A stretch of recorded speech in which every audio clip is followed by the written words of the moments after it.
Assalamualaikum warahmatullahi wabarakatuh. Perkenalkan, nama saya Fatimah Sari. Di sini saya akan mempresentasikan hasil dari buku yang telah saya resensi, yaitu buku Manajemen Public Relation. Konsep dan aplikasinya di Indonesia. Buku ini ditulis oleh Reynold Kasali, diterbitkan pada tahun 2018, edisi keempat. Buku ini diterbitkan oleh penerbit PT Pustaka Utama Grafiti, tebal buku itu 265 halaman. Dalam buku ini dijelaskan bahwa public relation adalah bidang ilmu yang berhubungan dengan berbagai pihak. Public relation mengandalkan strategi agar perusahaan disukai dan dipercayai oleh pihak yang berkaitan.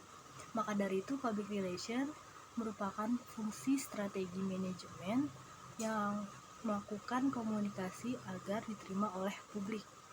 Nah, public relation itu tidak hanya berada di bidang ilmu manajemen, tapi juga di bidang non-bisnis seperti keuangan, kenegaraan, keagamaan, bidang politik, bidang sosial, dan sebagainya.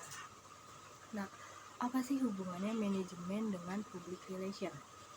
Manajemen dan public relation merupakan bidang yang terpisah, dua bidang yang terpisah. Tetapi belakangan ini public relation dengan manajemen saling berkaitan. Bahkan mereka sudah menyatu. Kenapa?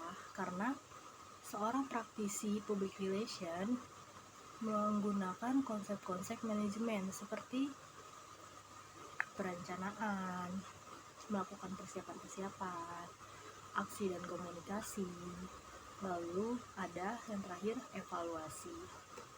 Nah, itu dia sedikit isi dari buku ini, karena di dalam buku ini masih banyak lagi materi-materi yang perlu kalian baca dalam manajemen.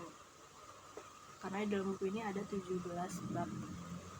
Ya, mungkin di antara lainnya ada tentang anggaran public relation, ada tentang bagaimana sih hubungan antara pemerintah dengan public relation, lalu ada contoh beberapa kasus yang pernah terjadi di public relation dan materi-materi lainnya. Nah, keunggulan dari buku ini adalah covernya yang lumayan menarik karena menggunakan berbagai macam warna, lalu isinya yang mudah dimengerti, menggunakan bahasa yang mudah mengerti, lalu di bagian bawah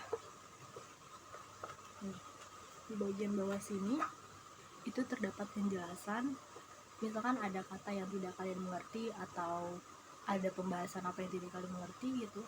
Nah, di situ ada pembahasannya, jadi kalian tidak perlu takut untuk membaca buku ini kalau kalian nggak ngerti nih apa sih ini artinya gitu ya, karena di bawahnya itu ada penjelasannya. Itu dia keunggulannya. Dan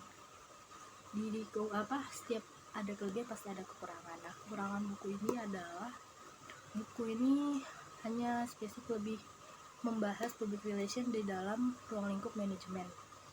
Nah, jadi bagi kalian yang mau tahu nih public relation secara dasar, atau kalian yang baru berkecimpung di dalam public relation, lebih baik kalian tidak membaca buku ini, karena buku ini lebih spesifik ke dalam ruang lingkup manajemen. Sekian dari presentasi saya, kurang lebihnya mohon maaf. Assalamualaikum warahmatullahi wabarakatuh.